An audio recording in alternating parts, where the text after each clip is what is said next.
Good morning. It's Friday. It's the weekend. Welcome to another Mary's Mornings of Mindfulness and Inspiration. So, I always think Friday is a reflective day on who we've met, who we've seen, how the week's gone. And in these challenging times with COVID, everything's a choice. Everything can be looked at as a challenge, or we can maybe think, okay, well, how have I grown this week? What have I learned? So I wanted to do a meditation this morning on reflections. And when we're suffering sometimes with stress or different challenges, or maybe the kids are driving us crazy or different things, sometimes it can be quite hard when we need to refocus on what we need to be grateful for. I've got some washing to do this morning, and I know when I was in Bali, as wonderful as it was to wake up on a Monday morning early, and the ladies were doing the washing, singing traditional songs. It sounded like traditional songs or nursery rhymes, because they were repeating the verses quite a lot. But I don't need to go down to the river to have a wash this morning, and I don't need to go down to the local stream to do my washing. And I think in the West, certainly having experienced the culture in Bali and Nepal and in India, the fact that I can actually open the window in the morning, I can hear the birds, I can see the birds, I can see the trees, I can see green grass. Some of you may or may not have been to India, but honestly, just looking at the concrete jungle all the time is quite challenging. I found it incredibly challenging. So,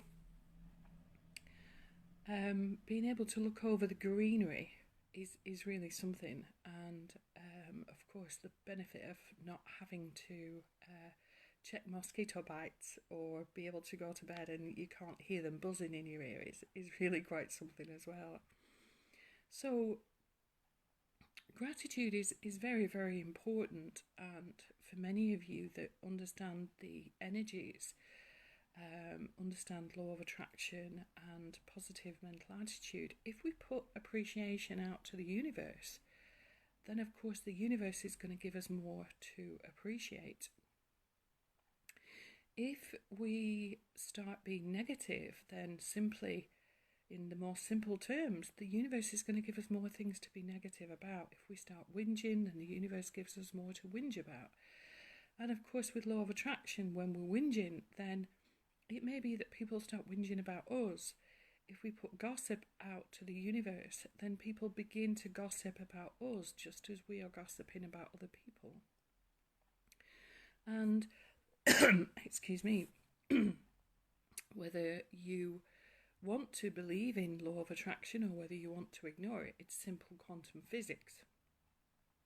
There's an awful lot of information out there to prove it exists. So if you don't believe me, then fine, do your own research, but whichever way, science has proved law of attraction, and the ancients have known about it for many, many years. And why would you not want to be positive anyway? Now, don't get me wrong, as a therapist, sorry, I've got a frog in my throat this morning. As a therapist, we need to acknowledge when we're feeling angry and upset and things like that. It's how we choose to deal with it that makes a difference. So recently, when I was working with someone who was angry, when we acknowledged and took the lessons from the anger, that's what changed many, many, many things.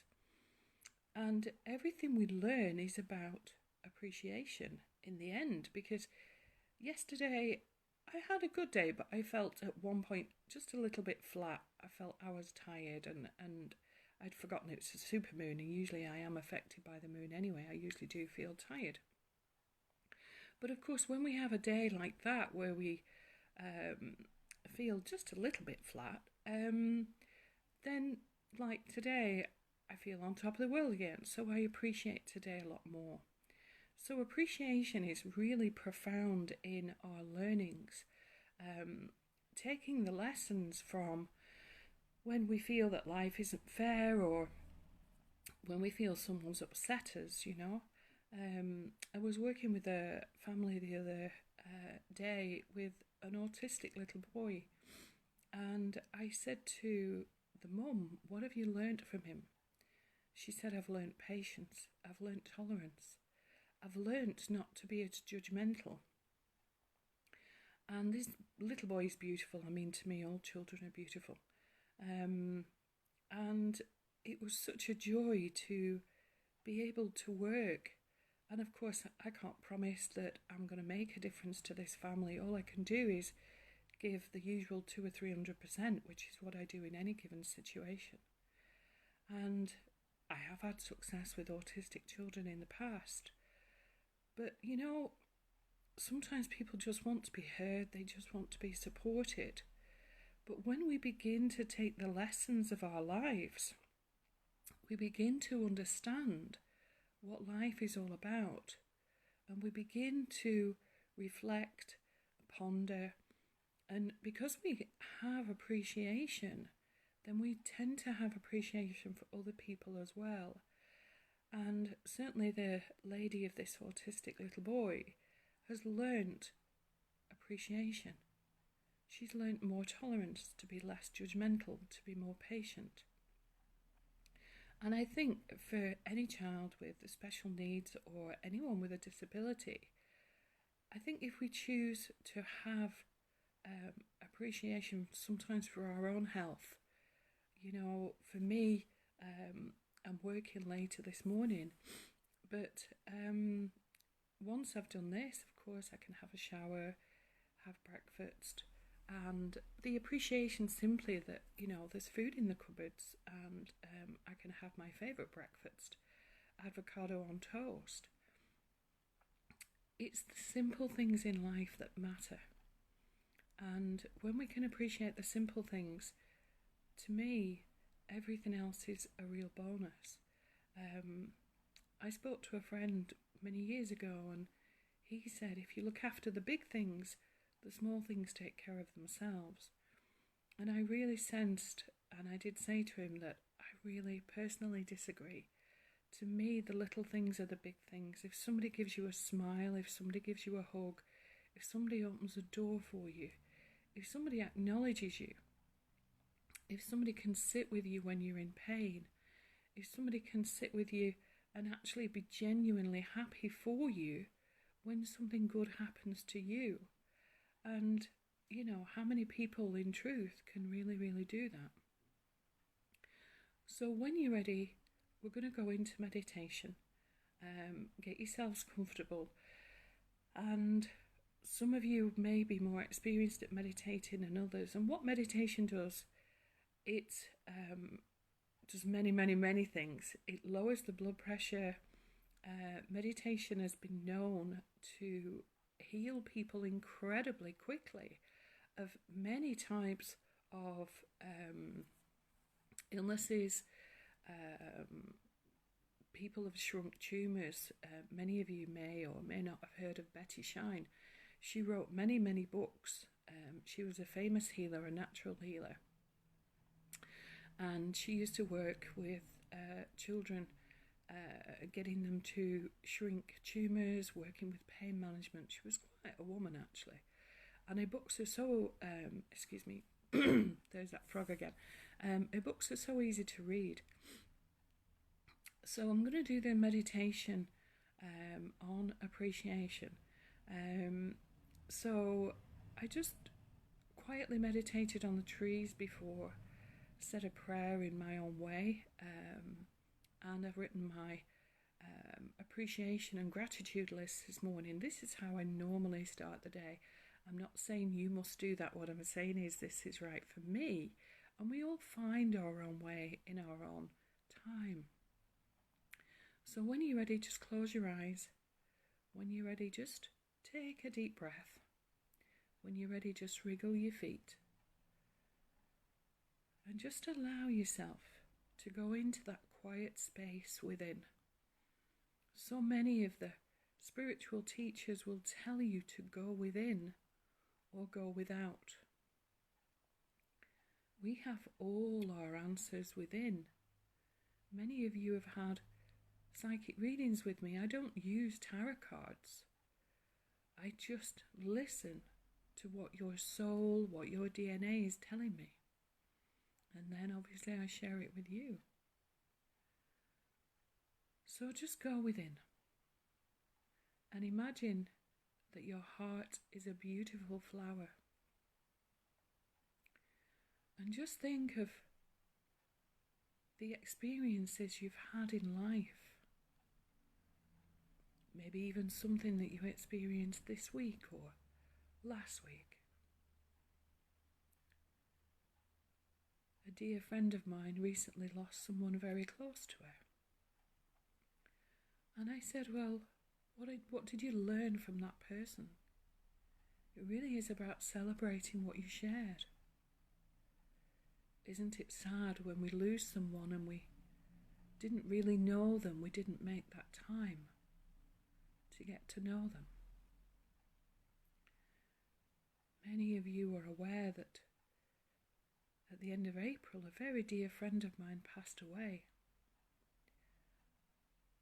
And when I came back, I was talking to his relative who said, I wish I'd have made that time to have a meal with him. So think about who you perhaps need to make time for today. Do you actually make time for yourself? Excuse me, that frog's there again. Do you make time for yourself? Can you allow yourself to have 5 minutes silence? Maybe in the morning or the evening or at dinner time.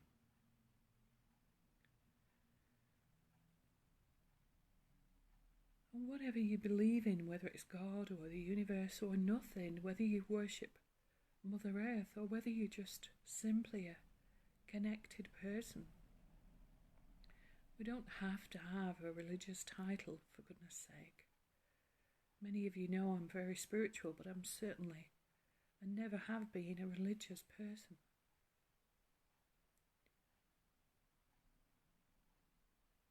So by making time for yourselves, excuse me, by making time to listen to the silence, by making time to reflect, it's what the ancient cultures used to do every single day. Reflect upon the learnings, upon what they shared. So what is it today that you might like to reflect upon? Maybe you had a car journey and the car broke down. Maybe you were grateful for the AA or the RAC man. Maybe you had a long car journey and you were grateful that the car worked. Maybe you were grateful for a friend, grateful for a nice meal. Maybe you were grateful for a listening ear.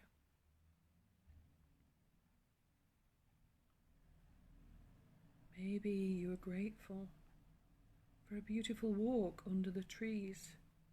The colours at this time are amazing. Maybe you're grateful for a beautiful garden,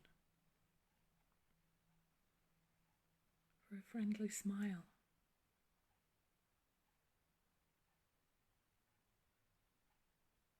Maybe you've had lessons of patience and tolerance.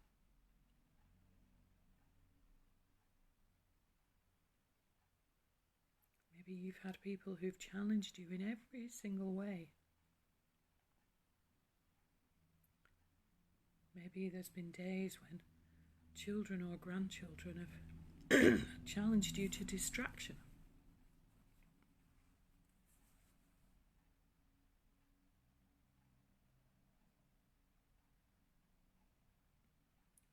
So just take time to reflect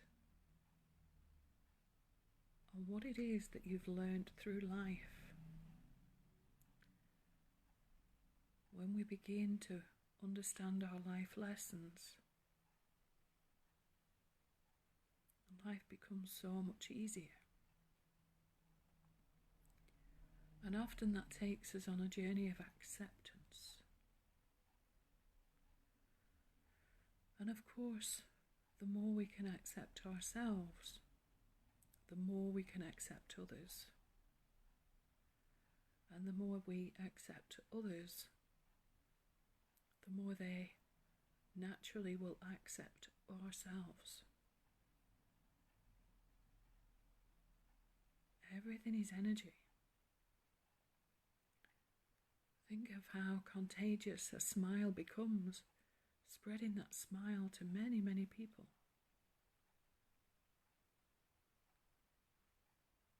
Think of how contagious a cough becomes and other people in the room start coughing. Or a yawn becomes and everyone starts yawning. And sometimes when you're really, really belly laughing, how contagious that becomes, that other people really, really belly laugh.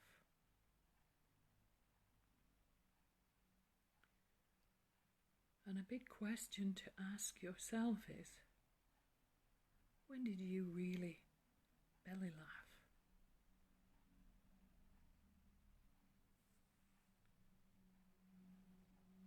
So, when we become aware of ourselves, when we become aware of our inner peace, when we become aware of the lessons that we've had,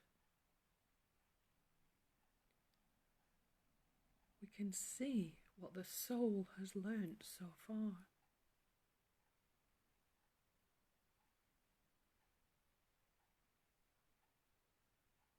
Maybe in this meditation you've had a few surprises.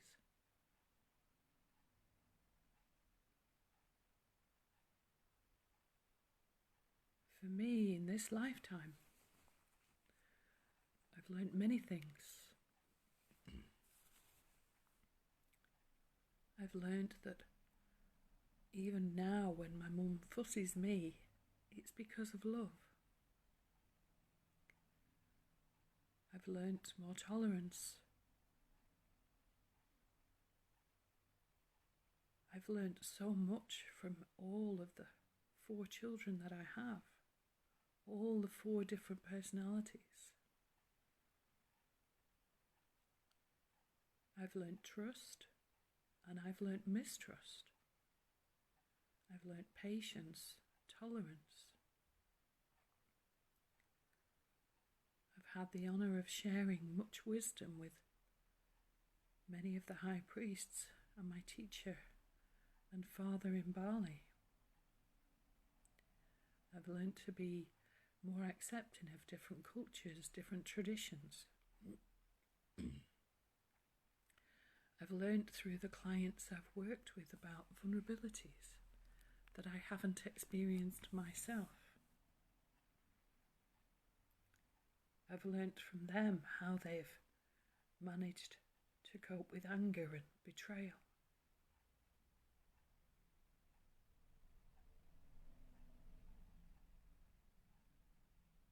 And I'm still learning.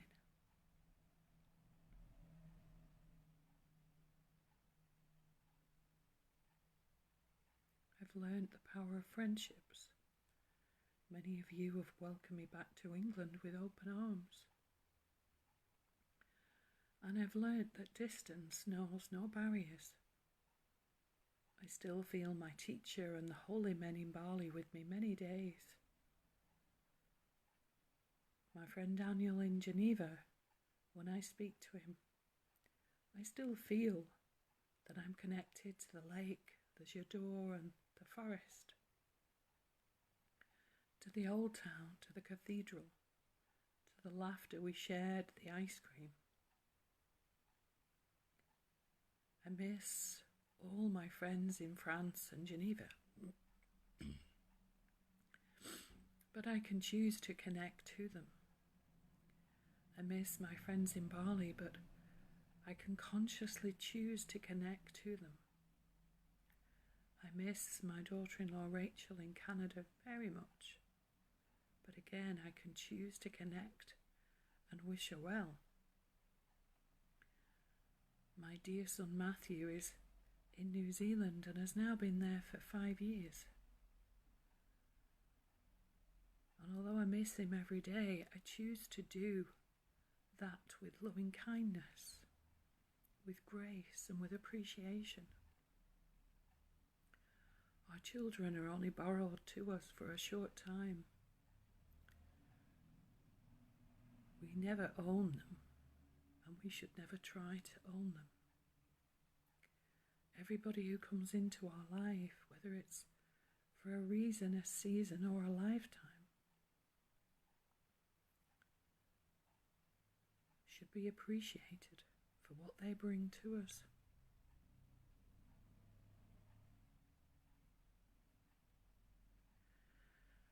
So for those people you've lost in your life, or you perceive you've lost, just imagine sending them some love. And if you don't know how to do it, just imagine doing it. Imagine putting love in your food. Imagine putting love in your house. Imagine putting love in your car. Love is simply an energy. It's a vibration of energy. It's a frequency. The more love you hold for yourself, the more you'll be able to hold for other people, for places. We've all walked into a home that's maybe been filled with love, some more than others. We've all walked into a house that is merely a house. It's not a home. And it's love that makes the difference. So where today can you put more love in your life? Where today can you share more with different people? Where today can you show more appreciation and maybe say thank you to someone? So think about appreciation, love, joy, bliss, peace. Think about how much love there is in your house, how much love you've shared with other people. Think about appreciation. And maybe, just maybe, if you don't journal, then maybe today's the day to start. It's coming up the supermoon. Forgive me, I don't know if it's tonight or tomorrow night. But a supermoon is about making a difference, sending your wishes and affirmations up to the universe. So what is your heart's desire right now? Is it to find peace, to find health? Is it as simple as having a good night's sleep? Do you need a massage or some reflexology? Is there a personal issue that you've been trying to deal with for a long time, something that's hurt you? And just let me know. If any of you do at any point want a private session with me, then just private message me. I've helped many, many people along the way. So just for today, and I apologise, I'm going to move as quietly as I can, I will leave you with this quote. This is a thought for the day. Your beliefs become your thoughts. Your thoughts become your words. Your words become your actions. Your actions become your habits. Your habits become your values become your destiny. Gandhi's wisdom. I love that quote. So this quote is taken from the book From Stuck Duck to Hummingbird. And I'm recently going to rename this book The Heart and Soul of Success. I know many of you have already read it. But when I wrote the book, it was because we do feel like a stuck duck at times. I did for many, many, many years until I woke up, as we call it in spiritual terms. Until I started taking personal responsibility for my life and the changes I could make in it. Until I started to spread my wings like the hummingbird. So many people have said to me, because of the cover with the duck on it in the mud, the stuck duck, it looks like a children's book. And it hasn't done what it says on the tin as such. So, the book will be renamed. It is available at the moment, From Stuck Duck to Hummingbird, but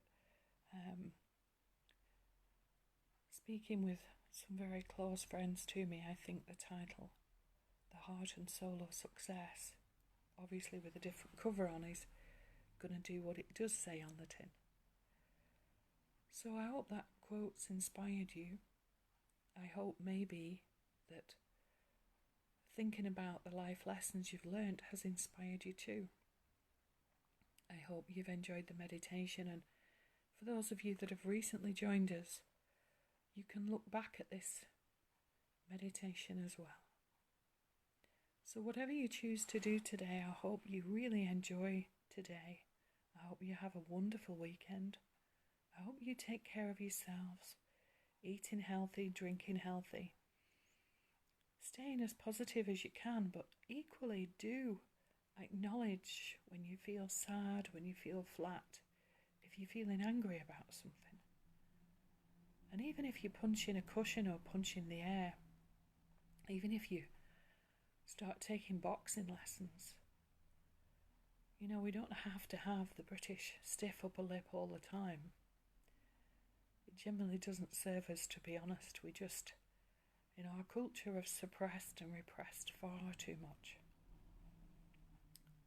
Anyway, for those of you that want to stay in meditation, just stay there. Nobody's ever died in meditation and stayed in meditation forever. You will eventually come round, just like we all wake up in the morning. For those of you that want to come out of meditation, just wriggle your toes, wriggle your bum in the chair, just roll your shoulders. And in your own time, when you're ready, just open your eyes and just take 3 deep breaths in. Maybe put your hands on your heart. And if you are a person who journals, then just journal what you feel if you want to. Namaste. Take care. Bye.